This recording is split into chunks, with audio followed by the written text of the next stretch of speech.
Good morning, good afternoon, good evening, depending what time you actually watch this video. My name is Steve Goodman. I'm going to be presenting a seminar on business succession planning.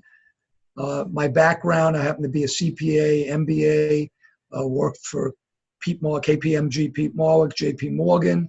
For the last 30 plus years, I've had a consulting firm, SHG Planning, located in the New York metropolitan area, specializing in sophisticated work in business succession and estate planning. Business succession is a very complicated, and it's also could be a very emotionally charged area. It's very, very difficult for people to make decisions in this area. So what I usually like to do is I usually like to start off with a little bit of a joke. So Tom has a very, very successful business, and his son Bob decides he's going to come into Dad's business. So Tom says to Bob, Bob, look, you're going to work for a long time in this business. You just graduated from college. I want you to go take the summer off. I want you to travel on me. I want you to have a great time. And as a graduation gift, I'm going to give you 10% of the stock in the business.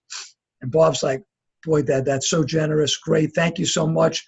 I'll be back to you at the end of the summer. So the end of summer rolls around, and Bob comes into work with his dad. And Tom says, Bob, I want to put you in sales because, sales is the lifeblood of any business. If we can't sell our product, we're not going to be in business. So basically Bob says, Dad, that's great. So like a week goes by, and all of a sudden Tom's sitting in his office, and Bob knocks on the door, and Tom says, Bob, come in. What can I do for you? He goes, Dad, this sales thing, it's just not working out.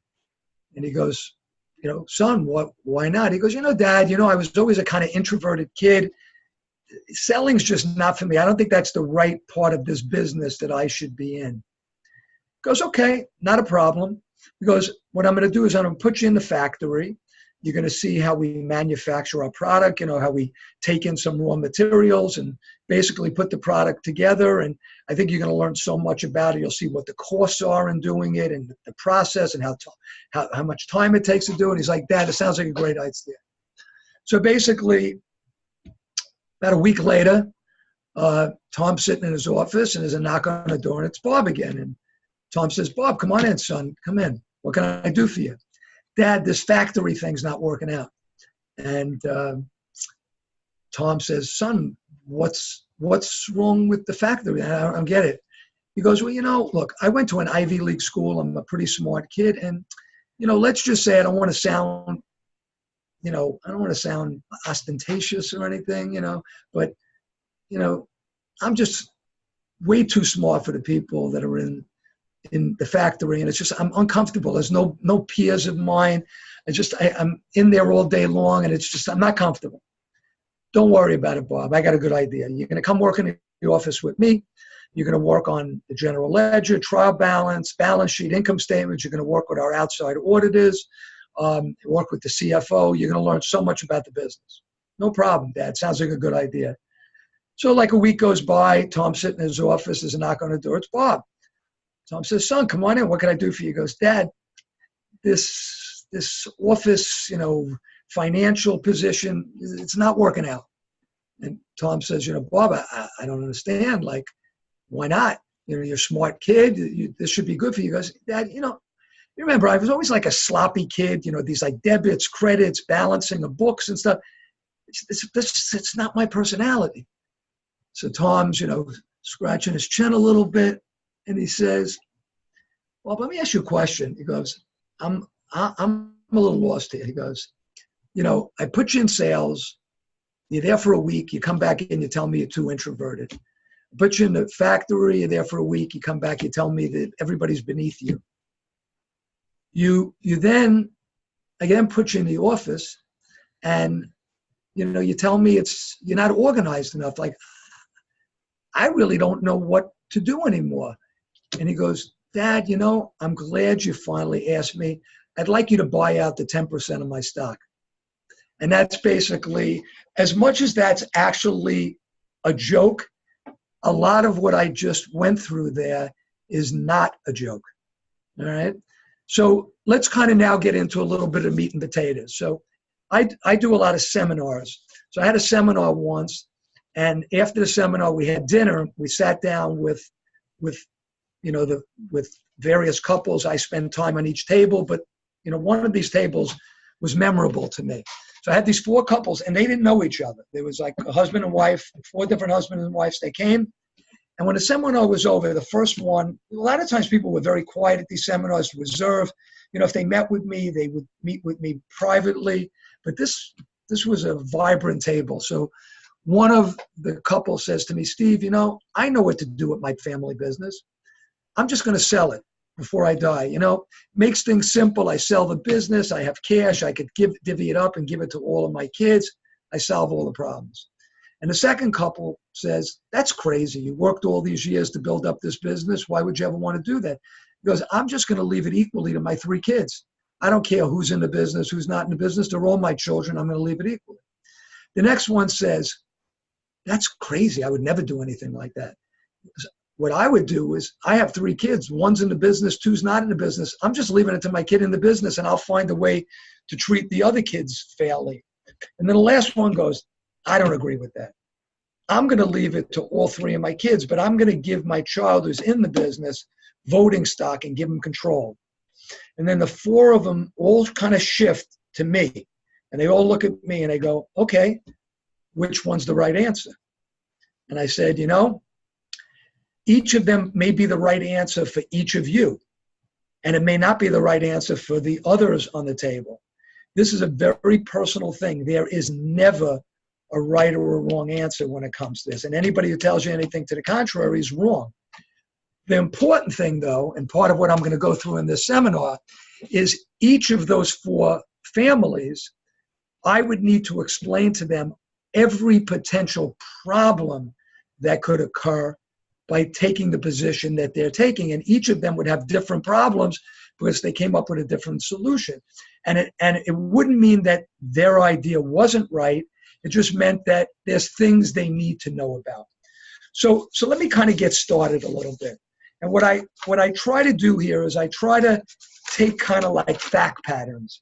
And if somebody listens to this seminar, in this seminar, we may actually, do maybe a half hour in total, and there may be more than one seminar just because there's a lot of different scenarios to go through, and to keep people's attention, I don't want to go much longer than 30 minutes, so there may be a little bit of a series here of seminars.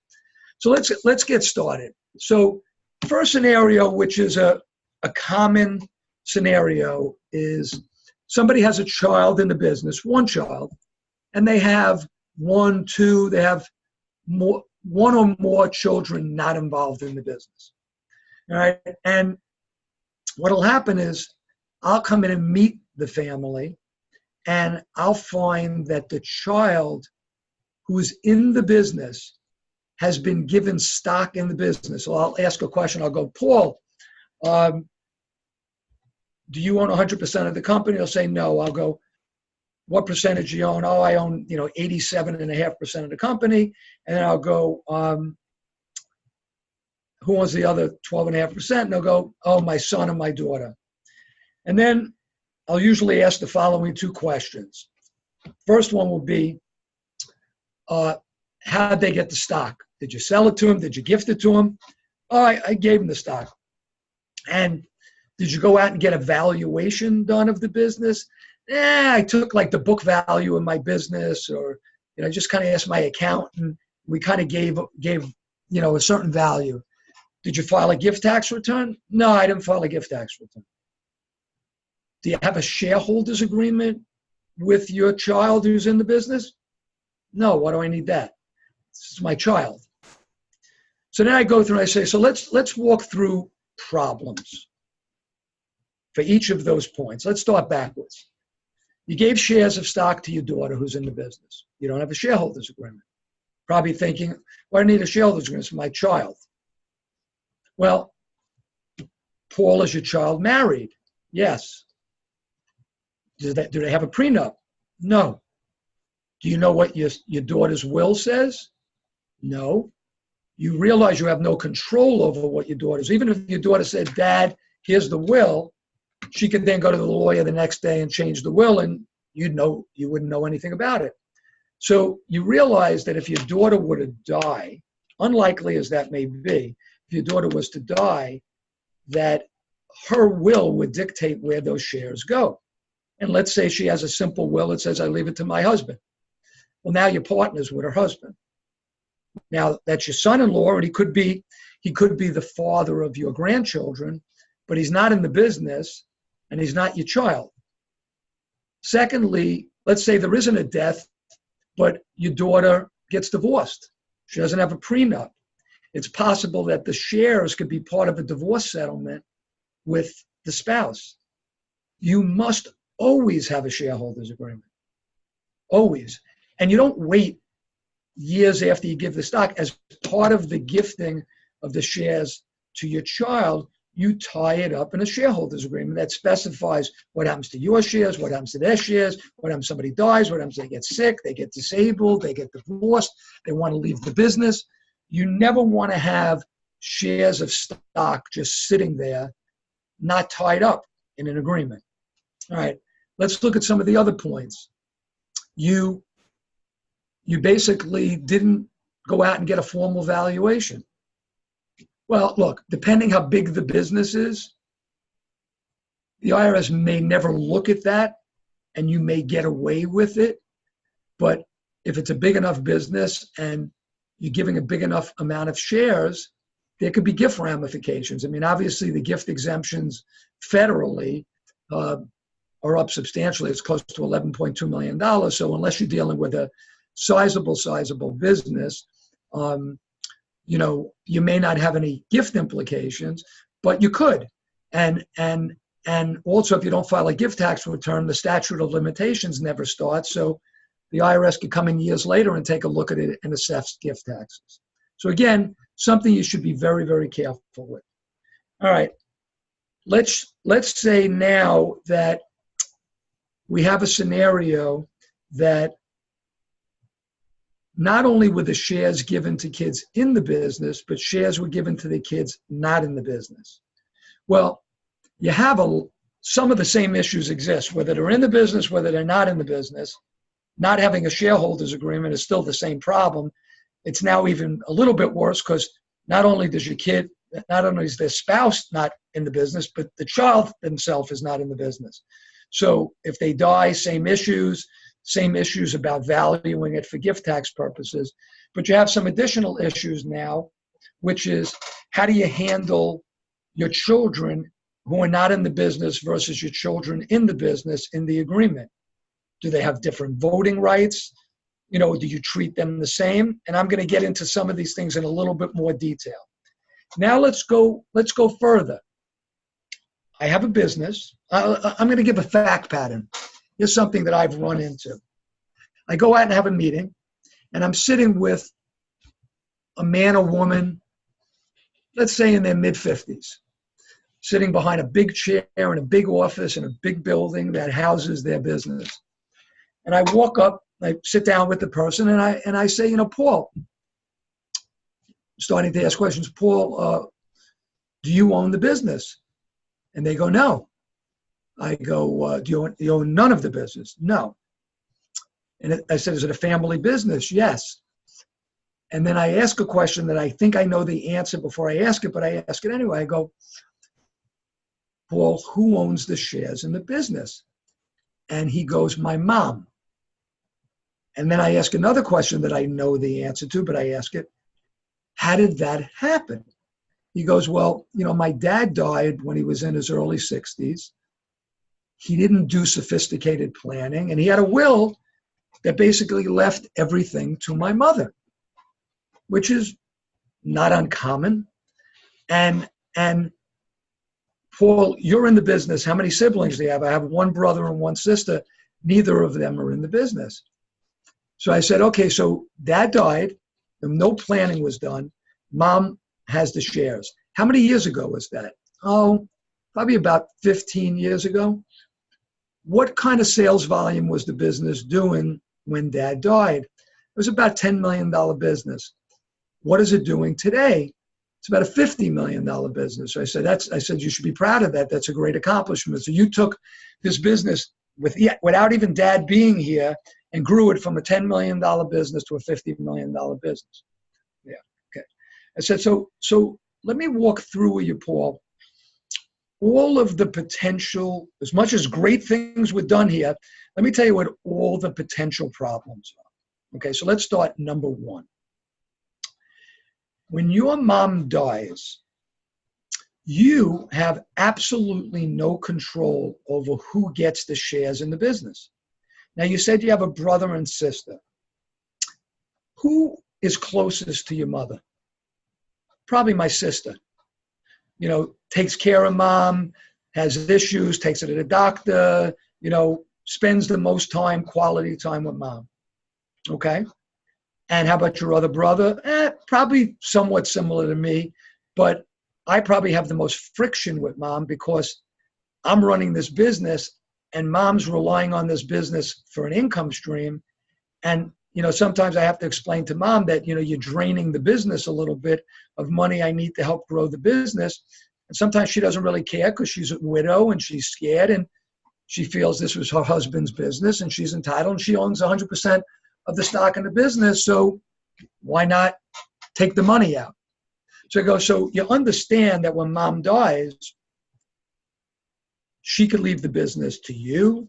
She could leave the business to all three of you equally. She could divide it up differently. Do you have any idea what mom's done? No, she's kept it very close to the vest. So I go, so you're 55 years old. You've been working in a business since you're 40. Well, before 40, but since dad died at 40. You've grown the business by 5 times.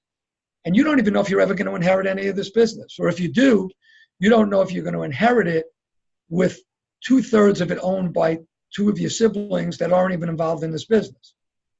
I said, also, do you realize that the IRS doesn't care that you took over this business when it was a $10 million business and grew it to a $50 million business? Your mom owns that $50 million business. And when mom dies, that $50 million is going to be in mom's estate. And you and or your siblings are going to owe estate taxes basically on an asset that you really grew. Did you ever realize that? No, I didn't realize that. So A, you may never get the business. B, you may get it, but sharing it with non-active siblings, which they may have control over the business. And C, you may owe a substantial amount of taxes on something you grew. And is there much liquidity? Does mom have life insurance? Does she have a lot of liquid assets? No, to be honest with you, most of mom's estate is made up of the business and the business real estate and her whole couple of homes she has. There's not a lot of liquid assets, and I don't think mom has much insurance. So I said, so that's going to be another issue. When mom dies, you guys could owe a substantial amount in taxes. You have no liquidity. There are some provisions in the code. I'm not going to get technical in this seminar that may allow you to push off the taxes, you know, over a period of time, but still it's going to be a major, major burden to the business. Okay, so that's kind of another kind of problem area that I run into. Let's now go into another problem area. Dad leaves the business. Well, I'm going to take a step back. Let's go to the scenario we had before. Dad, at mom's demise, mom leaves the business to her son who's in the business. So some of that problem doesn't occur. The tax issue does, but being in business with his siblings doesn't. But mom leaves the business real estate to his 2 siblings. Now, if I asked him today, when dad was alive, and dad owned the business and dad owned the business real estate, did he have a formal lease? Dad's answer probably would have been to me, nah, you know, I own 100% of both. What's the difference? So how do you determine how much you pay in rent? I pay enough rent to cover the mortgage and the property taxes and the expenses. The business real estate doesn't make a lot of money. I said, well, if you were renting this business to a stranger, how much rent would you get? Oh, I'd probably get about $300,000 a year. Right now, I'm only getting about $150,000. So I said, I get that, but now let's follow it through.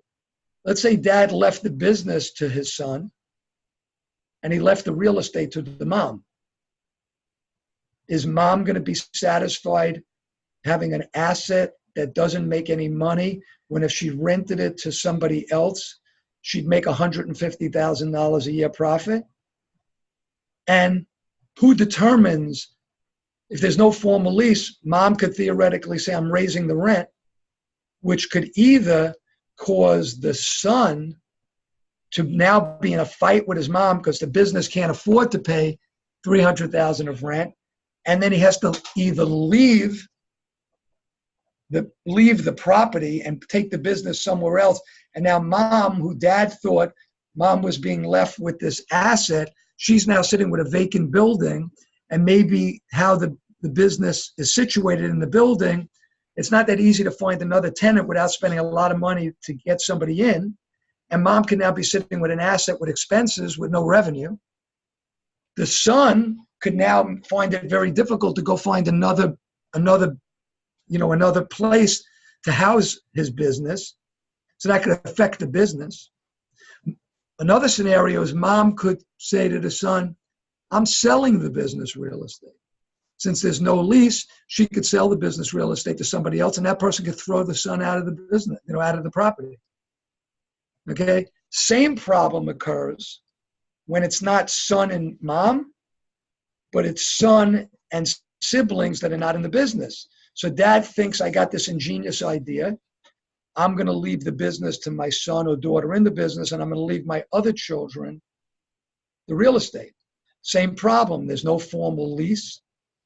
Currently, the real estate's not making any money. You have the same issue. Do you think the brother and sister are going to allow their brother to house himself in a building that they own and not pay fair market rent and have them, in essence, make no money on the real estate while the son gets rent for 50% of what he should be paying? What's the likelihood that that's going to lead to friction between the son in the business and the siblings that aren't in the business? Same issues could occur. Son could leave the business, leave the real estate. Kids now have vacant property. Kids could throw the son out. Son has no place to go. Kids could sell the real estate to somebody else, and that person could throw the son out. So normally in a scenario like that, A, you want to make sure you have certainly a formal lease that comes into play if something happens to dad. B, you want to have a provision typically that if the owners of the real estate, which would either be mom or the siblings, decided to sell, that the son has a right of first refusal to buy that real estate for the price that they can get an outsider to pay. So this way, if they feel that it's a price they're willing to pay, they have the ability to pay for it and not then get thrown out because somebody else decides to take over the property. So those are some additional problem areas that I find from a business succession standpoint. Let's now look at kind of another scenario. So let's say dad dies and dad has 3 children. And dad decides, let's say it's the second death, dad decides, I'm going to leave the business to all 3 of my kids equally. I'm going to go through a couple of different possible ways this could be done. So dad leaves the business equally to the 3 kids. And he says, look, they're my 3 kids. I love them the same. And the business is my main asset. And I'm just leaving it a third. And he's got 1 kid who's in the business and 2 kids that are not in the business. Well, the obvious problem now is the 2 kids that are not in the business actually control the business. So the 2 of them own 2/3 of the business. The son in the business or daughter in the business owns 1/3. Theoretically, they could do whatever they want. They could fire the son. They could say, we're reducing your salary. Now, of course, could be cutting off their nose to spite their face, because if the son leaves, the business may not continue to operate, but they have an inordinate amount of control over their brother or sister who's in the business. And every time he wants to lease a car or take a perk or pay for some insurance or take a business trip or do something in the business, buy another business, he has partners that could veto everything that he wants to do. So now let's look at it from the other scenario. Dad either does it a third, a third, a third, but where the son or daughter in the business is given voting control, or dad says, you know what, I'm going to give, 2/3 of the business to my son or daughter in the business, and I'm going to take the other third and give it to my other two kids. So now you're one of those two children who is not involved in the business, but either owns a minority interest in the business or owns a majority of the shares, but a minority of the vote, which is really what's most key in these scenarios. So now that son or daughter that's in the business could say, you know what? Free game. The business, let's say the business is subchapter S Corp and it makes $2 million of profit. The son could say, you know what? I'm going to take $1.5 million salary because whatever I leave in the business as profit, I only get 1/3 of it. 2/3 go to my brother and sister. So they're not working in the business. Why should I get 1/3 of $2 million and they get 2/3 of $2 million when they're not doing anything? I'm just going to raise my salary substantially so that I pull out most of the money from the business and I'll leave a little bit in, and that'll be what I share with my brothers and sisters for purposes of a distribution. That's probably not what dad thought. Dad didn't think, or dad didn't think this thing through. Now, what could dad have done? Dad could have said, okay, assuming he doesn't have enough other assets to give to his kids, what dad could have done is said, all right, I'm going to leave either 1/3, 1/3, 1/3 with voting shares to my child in the business, or maybe give them a higher percentage so they control the company. But then there could be agreements put in place that specify exactly what that son can or cannot do. So dad may say, I want my son to be able to do the day-to-day things in his business. If he thinks it's a good idea to sell the business, he should be able to do it. If he thinks it's a good idea to buy a company, to merge in or do a merger, he should be able to do it. If he thinks we should change the location of where we operate in the business, he should be able to do it. If he thinks he should hire certain people to make the business operate better, he should be able to do all those things without his brother or sister telling him what to do. But what he shouldn't be able to do is modify his salary, his perks, and manipulate ways to take the business profits out to him in lieu of his brothers and sisters in a disproportionate manner. Okay?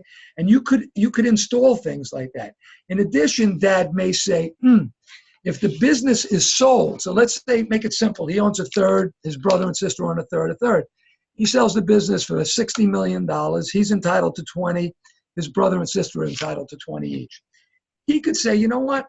I'm going to enter into some sort of a non-compete and deferred comp arrangement with the selling company, and they're going to pay me $10 million over a 5-year period of time. So instead of the business being sold for 60, it's only going to be sold for 50, but I'm going to get the whole 10 million, and then I'm going to split the 50 between my brothers and sisters, 1/3, 1/3, 1/3. So he just took $10 million that he would have only gotten 1/3 of, and now he's getting 100% of it. So there could also be certain provisions in the agreement as to how much he could do things like that. You may want him to be able to do some of that because he's really the key person. They don't really care about the brother and sister, but you don't want it to be abusive.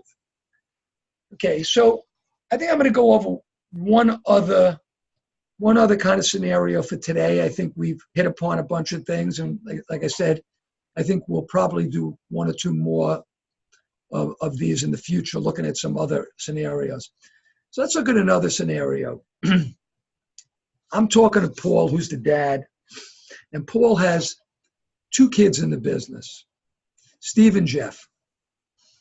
And I say, and Steve is 42 and Jeff's 39. Steve's been in the business for 14 years. Jeff's been in the business for 7 years. So I go, Paul, let me ask you a question. You got Steve and Jeff in the business. They've been in the business a different amount of times. And it's going to be a hard question for you to answer as a dad because you're a dad. Do you think your 2 kids are equally intelligent? That's a tough. If you ask me that question, my wife's sitting in front of me, it would be a real tough question to answer. But since my wife's not sitting in front of me right now, I would say to you that My son Steven, the older one, is the sharper one. And who do you think could do a better job of running this business if you weren't here? Steve. And right now, what do you pay Steven versus Jeff? Well, Steven's getting paid like $500,000 a year, and Jeff's getting paid $250,000. But there's something, Paul, you told me that I find very interesting. I asked you before, if something happens to you, who gets the shares in the business? And you said it goes to Steven and Jeff 50-50. And you said you did it because they're both your kids and they're both in the business, and you think they both should get the stock 50-50. And I said, so let me ask you a question. You die. Steven's making $500,000. Jeff's making $250,000. Now they both own 50-50 of the business. Do you think Jeff's going to just sit back and say, yeah, it's fine, older brother, you're getting paid twice as much money as me? Or is Jeff going to say to his brother, bro, we're 50-50 owners now. Dad had an opportunity to do it differently. He obviously thought things should be equal. So by equal means, we should be making the same amount of money. We should get the same perks, all the same benefits, same distributions from the business. And now all of a sudden, Steve's sitting there going, I can't believe this, that, I'm now going to have to answer to my brother because he has a say over everything I do. And I'm going to have to make the same amount of money as my brother when I know I'm so much smarter than him and I bring so much more value to the business. And I can't believe that my dad didn't think this thing through.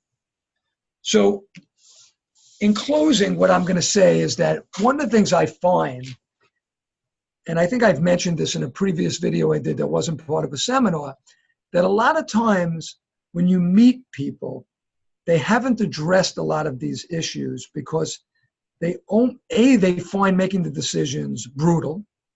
If their kids ever found out the decisions they made, somebody's not going to be happy, whether it's going to be a son or daughter, whether it's going to be a son-in-law or daughter-in-law, what impact that's going to have on seeing their grandchildren, what impact that may have in their relationship with their own spouse, who may see things very, very differently if they're not involved in the business. So the thought that, I know somebody, they're worth a lot of money, they got a good accounting firm, they got a good law firm, they definitely had to take care of all of this stuff. I can tell you from experience that so many super wealthy, smart, successful people have so many voids in their planning when it comes to this, because it's not so much that the people around them weren't smart enough to give them good advice. It's that they didn't pressure the person enough because they had too much to lose if they pissed the person off, because they're an accountant, they're a lawyer, they get paid a lot of money every year, so they just kind of listen to whatever their client says. Sometimes you almost need an outsider to kind of push the matter that the only reason they're in there is to help get this thing done, working with the lawyer and the accountant because they're very important in it, but maybe that one person, that's their only responsibility. Because this is a very hard thing. This is a very emotional, difficult thing for a lot of people to deal with. I understand it myself as a father of two. Your kids tell you a million times you love him more than me. You gave him this, you didn't give me that. You spend your whole life telling your kids you love them the same. This one got a red lollipop, you get a red lollipop. You got a bicycle, they get a bicycle. But then all of a sudden one day you wake up and you got this big business and you really can't give it to each of them equally.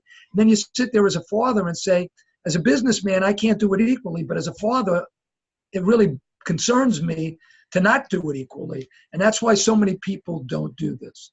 So listen, I try to make this thing very practical where people who listen could say, yeah, that's me. I got that exact problem. That's exactly what I'm dealing with. And I learned a few problems I didn't even know existed with some of the things I was thinking of doing it.